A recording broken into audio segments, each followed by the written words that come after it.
जय श्री हरि। प्यारे भक्तों, आज आप सुनिए मोक्षदा एकादशी व्रत की संपूर्ण कथा। मार्गशीर्ष एकादशी तिथि को मोक्षदा एकादशी और गीता जयंती एक साथ मनाई जाती है। अतः भगवान श्री विष्णु तथा भगवान कृष्ण की पूजा करने से सभी पापों से मुक्ति मिलती है तथा पूर्वजों को स्वर्ग तक पहुंचाने में मदद मिलती है। अतः इस दिन पूजा अर्चना करके उपवास रखने और व्रत कथा को सुनने से मोक्ष की प्रार्थना करने मात्र से ही मनुष्य का कल्याण होता है, क्योंकि इसी दिन भगवान श्री कृष्ण ने महाभारत युद्ध के समय अपने प्रिय अर्जुन को श्रीमद् भागवत गीता का उपदेश दिया था। मोक्षदा एकादशी का व्रत सभी एकादशियों में समस्त पापों को नष्ट करने वाली, मानसिक शांति देने वाली और पापनाशक मानी गई है। आज का दिन पितरों को मुक्ति के लिए बहुत खास है, क्योंकि जिन पितरों को मोक्ष प्राप्त नहीं हुआ है या जो नरक में रह गए हैं, उनके लिए आज के दिन एक लोटे पानी में थोड़े से काले तिल मिलाकर दक्षिण दिशा की ओर मुख करके पितृ तर्पण करने से पितरों को वैकुंठ मिलता है। मोक्षदा एकादशी व्रत करने वाले भक्तों के जन्म जन्मांतर के पाप नष्ट होकर यह मोक्ष दिलाने वाली तथा जन्म मरण के चक्र से मुक्ति भी दिलाती है। मोक्षदा एकादशी के व्रत रखने से व्रत रखने वाले तथा उनके पितरों के लिए भी मोक्ष के द्वार खुल जाते हैं। इसलिए भक्तों, आज के दिन व्रत रखकर एकादशी व्रत की कथा को श्रवण अवश्य करना चाहिए। श्रवण करने से भगवान विष्णु अपनी भक्तों की हर मनोकामना को अवश्य ही पूर्ण करते हैं। तो आइए भक्तों, श्रवण करते हैं मोक्षदा एकादशी की व्रत कथा। अगर कथा अच्छी लगे तो वीडियो को आगे शेयर अवश्य कीजिएगा और कमेंट बॉक्स में विष्णु भगवान की जयकारा अवश्य लगाए। प्रेम से बोलिए जय श्री गणेश। महाराज युधिष्ठिर ने कहा, हे भगवान, आप तीनों लोकों के स्वामी, सबको सुख देने वाले और जगत के पति हैं। मैं आपको नमस्कार करता हूँ। हे देव, आप सबके हितैषी हैं, अतः मेरे संचय को दूर कर मुझे बताइए कि मार्गशीर्ष एकादशी का क्या नाम है, उस दिन कौन से देवता का पूजन किया जाता है और उसकी क्या विधि है, कृपया मुझे बताए। भक्त वत्सल भगवान श्री कृष्ण कहने लगे कि धर्मराज, तुमने बड़ा ही उत्तम प्रश्न किया है। इसके सुनने से तुम्हारा यश संसार में फैलेगा। मार्गशीर्ष शुक्ल एकादशी अनेक पापों को नष्ट करने वाली है। इसका नाम मोक्षदा एकादशी है। इस दिन दामोदर भगवान की धूप दीप नैवेद्य आदि से भक्ति पूर्वक पूजा करनी चाहिए। अब इस विषय में मैं एक पुराणों की कथा कहता हूँ। गोकुल नाम की नगर में बैखानस नामक राजा राज्य करता था। उसके राज्य में चारों वेदों के ज्ञाता ब्राह्मण रहते थे। वह राजा अपनी प्रजा का पुत्रवत पालन करता था। एक बार रात्रि में राजा ने एक सपना देखा कि उसके पिता नरक में हैं। उन्हें बड़ा आश्चर्य हुआ। राजा प्रातः वह विद्वान ब्राह्मण के पास गया और अपना सपना सुनाया। कहा, मैंने अपने पिता को नरक में कष्ट उठाते देखा है। उन्होंने मुझसे कहा है कि हे पुत्र, मैं नरक में पड़ा हूँ, यहाँ से तुम मुझे मुक्त कराओ।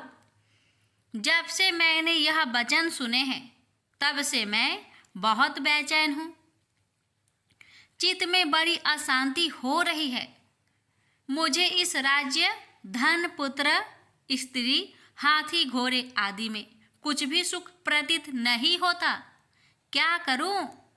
ऐसा सुनकर राजा मुनि के आश्रम पर गया। उस आश्रम में अनेक शांत चित्त योगी और मुनि तपस्या कर रहे थे। उसी जगह पर्वत मुनि बैठे थे। राजा ने मुनि को साष्टांग दंडवत किया मुनि ने राजा से सांगोपांग कुशल पूछी। राजा ने कहा कि महाराज, आपकी कृपा से मेरे राज्य में सब कुशल है, लेकिन अकस्मात मेरे चित्त में अत्यंत अशांति होने लगी है। ऐसा सुनकर पर्वत मुनि ने आंखें बंद की और भूत विचारने लगे। फिर बोले, हे राजन, मैंने योग के बल से तुम्हारे पिता के कुकर्मों को जान लिया है। उन्होंने पूर्व जन्म में कामातुर होकर एक पत्नी को रति दी, किंतु सौत के कहने पर दूसरे पत्नी को ऋतुदान मांगने पर भी नहीं दिया। उसी पाप कर्म के कारण तुम्हारे पिता को नरक में जाना पड़ा। तब राजा ने कहा, इसका कोई उपाय बताए। मुनि बोले, हे राजन, आप मार्गशीर्ष एकादशी का उपवास करें और उस उपवास के पुण्य को अपने पिता को संकल्प कर दे। इसके प्रभाव से आपके पिता की अवश्य नरक से मुक्ति होगी। मुनि के ये वचन सुनकर राजा महल में आया और मुनि के कहे अनुसार कुटुंब सहित मोक्षदा एकादशी का व्रत किया। इसके उपवास का पुण्य उसने पिता को अर्पण कर दिया। इसके प्रभाव से उसके पिता को मुक्ति मिल गई और स्वर्ग में जाते हुए वे पुत्र से कहने लगे, हे पुत्र, तेरा कल्याण हो। यह कहकर स्वर्ग चले गए। मार्गशीर्ष मास की शुक्ला पक्ष की मोक्षदा एकादशी का जो व्रत करते हैं, उनके समस्त पाप नष्ट हो जाते हैं। इस व्रत से बढ़कर मोक्ष देने वाला और कोई व्रत नहीं है। इस कथा को पढ़ने या सुनने से वाजपेयी यज्ञ का फल मिलता है। यह व्रत मोक्ष देने वाला तथा चिंतामणि के समान सब कामनाएं पूर्ण करने वाला है। प्रेम से बोलिए जय श्री हरि। मोर नाम का एक दैत्य था। रावण और कंस की तरह वह भी बड़ा आतंक मचाता था। स्वर्ग में देवों सहित सभी को पीड़ा देता था। सब लोग उससे रक्षा मांगकर श्रीमन नारायण की शरण में गए। भगवान ने कहा, मैं उसे संभलाता हूँ, चिंता मत करो। भगवान मूर के साथ युद्ध करने लगे, लेकिन अपनी सारी शारीरिक शक्ति लगाकर भी भगवान कुछ नहीं कर सके। भगवान को युद्ध के मैदान से पलायन करना पड़ा। वे हिमालय की एक गुफा में छिप गए। मूर भी उनका पीछा करते हुए वहां पहुंच गया। भगवान ने ध्यान करना शुरू किया और उनके मन से एक शक्ति उत्पन्न की, उनकी मानसिक शक्ति। इस शक्ति ने बाहर आकर मूर को अपनी तलवार से मार डाला। हम जानते हैं कि शरीर में 10 इंद्रियां हैं, 5 जितेंद्रिय और 5 कर्म इंद्रिया। 11वीं इंद्रिया है मन। संस्कृत में एकादशी का अर्थ है 11। चूंकि यह देवी उनके मन भगवान की 11वीं इंद्रिया से निकली थी, इसलिए भगवान ने उन्हें एकादशी के नाम से पुकारा। एकादशी माता की उत्पत्ति का दिन उनके नाम से ही जाने जाने लगे। माता एकादशी की अंतिम चरण के दौरान उत्पन्न हुई थी, इसे जयंती कहते हैं। और उन्होंने द्वादशी से पहले चरण के दौरान दैत्य को मार डाला था, इसे स्मरणती कहते हैं। भगवान ने घोषणा की कि एकादशी के दौरान देवी के इस महान कार्य के कारण पूरे जगत में कोई भी पाप नहीं रहेगा, लेकिन पाप तो पहले से ही है। जब उसने यह सुना, पाप पुरुष आश्रय की तलाश में इधर उधर भागने लगा। एकादशी के दौरान वह कहाँ रहेगा? वह जहाँ भी गया, सभी ने उसे आश्रय देने से इनकार कर दिया। अंत में अन्न भोजन एकादशी के दौरान उसे आश्रय देने के लिए सहमत हुआ। वो एकादशी के दौरान सभी पाप भोजन में आश्रय लेते हैं। जो कोई एकादशी के दौरान भोजन करता है, ये पाप उस व्यक्ति में प्रवेश करेंगे और रोग, समस्या, हानि, परेशानी इत्यादि बन जाएगी। एकादशी देवी को विष्णु कन्या भी कहा जाता है, क्योंकि वह भगवान की मानस पुत्री है। उनकी मूर्ति पूरी जगन्नाथ मंदिर और द्वारिका धाम में है। भगवान के धर्म की रक्षा के लिए जितने भी अवतार है वे सभी एकादशी के दिन हुए हैं, इसलिए यह इतना पवित्र दिन है। प्रेम से बोलिए लक्ष्मी नारायण की जय, एकादशी माता की जय। एक समय की बात है कि विष्णु भगवान का विवाह लक्ष्मी जी के साथ निश्चित हो गया। विवाह की तैयारी होने लगी। सभी देवताओं को निमंत्रण भेजे गए, परंतु गणेश जी को निमंत्रण नहीं दिया गया। कारण जो भी रहा हो, अब भगवान विष्णु की बारात जाने का समय आ गया।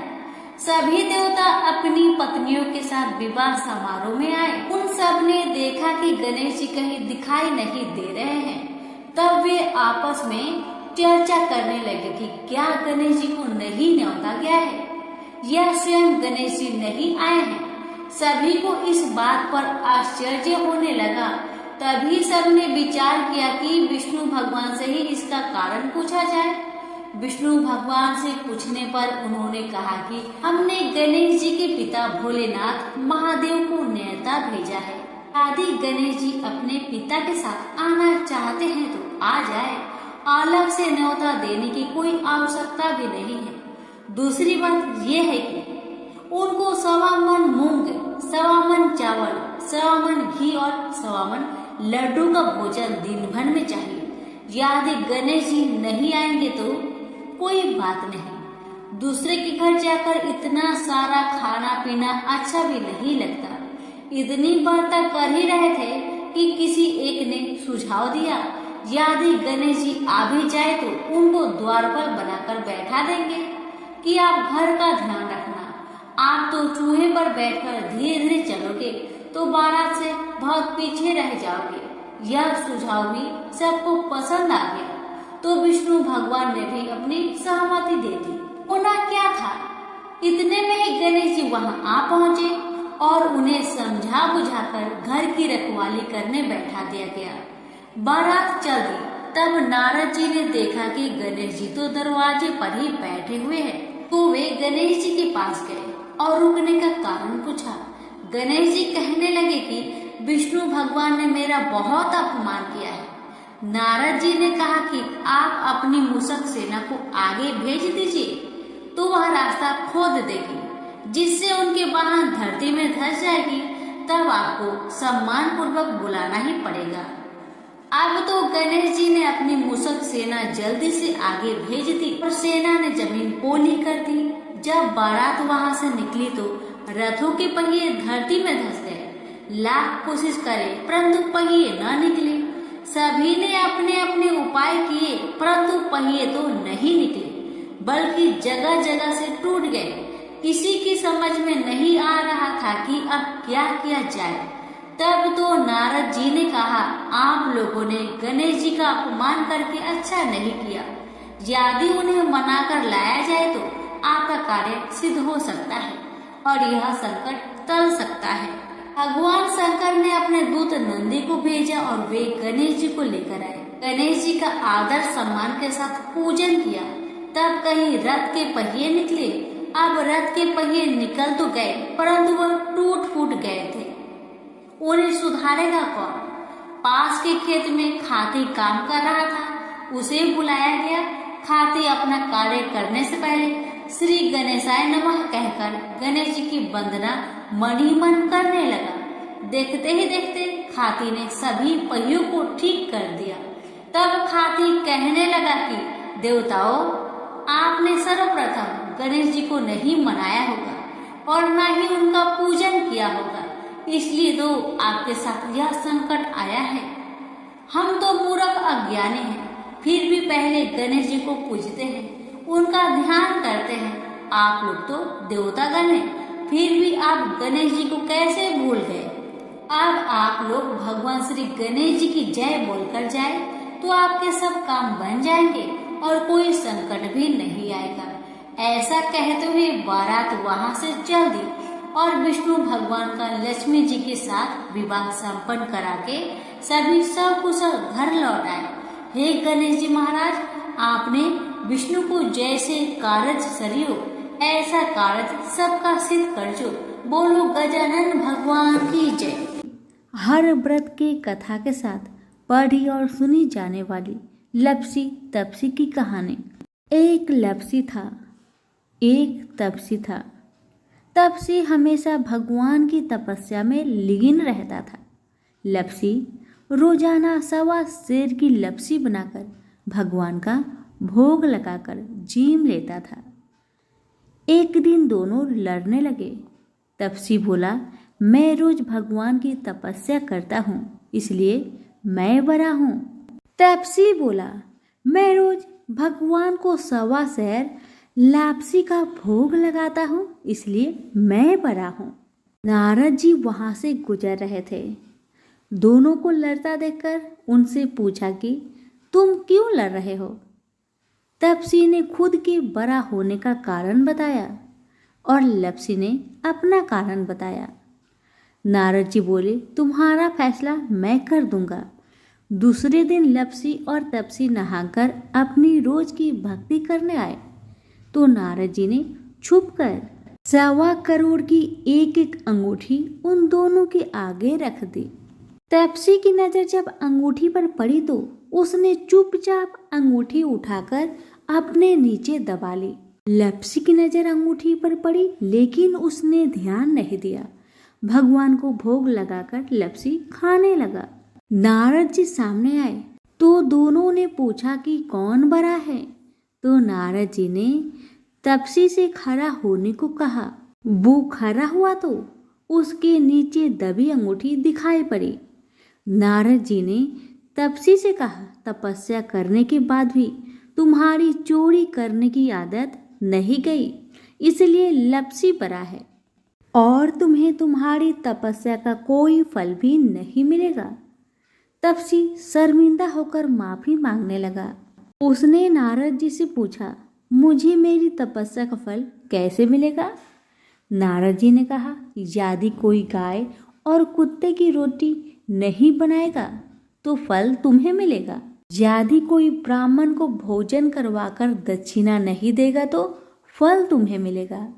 यदि कोई साड़ी के साथ ब्लाउज नहीं देगा तो फल तुझे मिलेगा। यदि कोई दिए से दिया जलाएगा तो फल तुझे मिलेगा। यदि कोई सारी कहानी सुने लेकिन तुम्हारी कहानी नहीं सुने तो फल तुझे मिलेगा। उसी दिन से हर व्रत कथा कहानी के साथ लपसी तपसी की कहानी भी सुनी और कही जाती है।